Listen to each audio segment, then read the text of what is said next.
Creating Effective Learning Objectives. Sarah was beginning to understand that great teaching required much more than standing in front of a classroom. She had learned how adults learn, how different learning styles influence student success, and how creating a welcoming environment encouraged participation. As she prepared to develop her first continuing education course, she proudly handed David a stack of PowerPoint slides. "I think I'm ready," she said.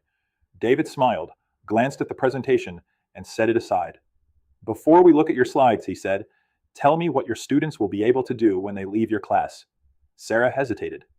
"I want them to understand agency." David nodded. "That's a good start, but how will you know if they actually do?" Sarah thought for a moment, but couldn't answer. David explained that this is one of the biggest challenges new instructors face. They spend hours creating presentations, collecting stories, and designing beautiful slides before they ever determine what students should actually learn. Experienced instructors take the opposite approach. They begin by identifying the destination, and only then do they decide how to get there. Learning objectives are the roadmap for every successful course. Whether you're teaching a 3-hour continuing education class or a 90-hour pre-licensing program, every lesson should begin with a clear picture of what students should know or be able to do by the end of instruction. Without that roadmap, it's easy to wander into interesting conversations that don't support the purpose of the class. One of the most common mistakes instructors make is confusing course goals with learning objectives. A goal is broad and describes the overall purpose of the course. For example, saying students will understand Arizona agency law explains the general direction of the lesson, but it doesn't tell you how learning will be measured. A learning objective is much more specific. It might state that students will be able to identify the duties owed by an Arizona real estate agent to a client and explain how those duties apply during a transaction. That statement clearly identifies what students should be able to accomplish and provides a way to evaluate whether learning has actually taken place. David showed Sarah 2 lesson plans. The first contained outstanding stories, engaging discussions, and impressive graphics, but the objectives were vague. The second lesson looked much simpler, yet every activity, discussion, example, and quiz directly supported a measurable objective. "Which course do you think students learn more from?" he asked. Sarah quickly pointed to the second one. "Exactly," David replied. "Great instructors don't teach everything they know. They teach exactly what students need to achieve the learning objectives." This philosophy also aligns with the generally accepted principles of education, GAPE, which encourage instructors to organize instruction around meaningful learning outcomes. When objectives are clearly defined, students know what is expected of them, instructors remain focused, and assessments become much more effective. Every story you tell, every classroom activity you facilitate, and every quiz question you ask should support one or more learning objectives.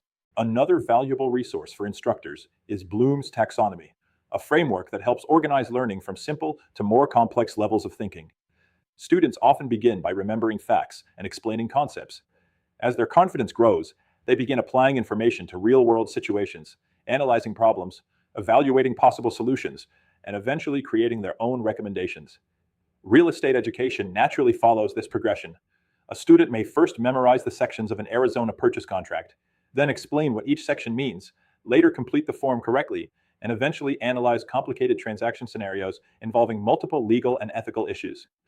Building lessons that gradually move students through these stages creates deeper understanding and stronger long-term retention. As Sarah continued developing her course, she noticed another important lesson. Every quiz question she wrote had to connect directly to one of her learning objectives. If a question measured something she never intended to teach, the assessment wasn't fair. Likewise, if an objective never appeared in the lesson or on an assessment, it probably didn't belong in the course. Learning objectives, instruction, and assessments should always work together as one complete educational system. Writing effective objectives also requires choosing the right words. Phrases such as understand, know, or be familiar with sound good, but they are difficult to measure. Instead, use action verbs such as identify, describe, compare, demonstrate, analyze, apply, or evaluate. These words clearly communicate what students should be able to do when instruction is complete, and make it much easier to build meaningful classroom discussions and assessments. Before leaving for the day, Sarah looked back at the lesson plan she had created that morning. Surprisingly, she had written fewer slides than she originally planned, but she had built a much stronger course. "I used to think learning objectives were something I had to include because the outline required them," she admitted. David smiled. Now you know they're the blueprint for everything you teach. He was right. Learning objectives aren't simply words at the beginning of a lesson. They guide instruction, shape classroom discussions, determine assessments, and keep every course focused on student success. When instructors know exactly where they're taking their students, the journey becomes clearer for everyone in the classroom. Before finalizing any lesson, read each learning objective and ask yourself one question. Does every story, activity, discussion, and quiz help students accomplish this objective?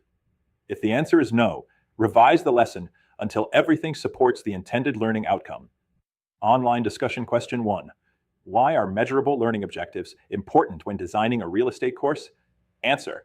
Measurable learning objectives clearly identify what students should be able to do after instruction.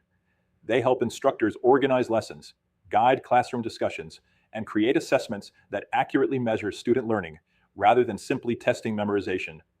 Question 2. What is the difference between a course goal and a learning objective? Answer.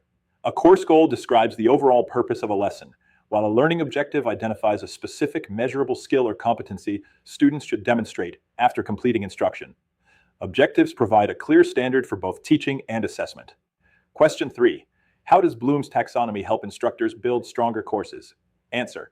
Bloom's taxonomy encourages instructors to move students beyond simply remembering information.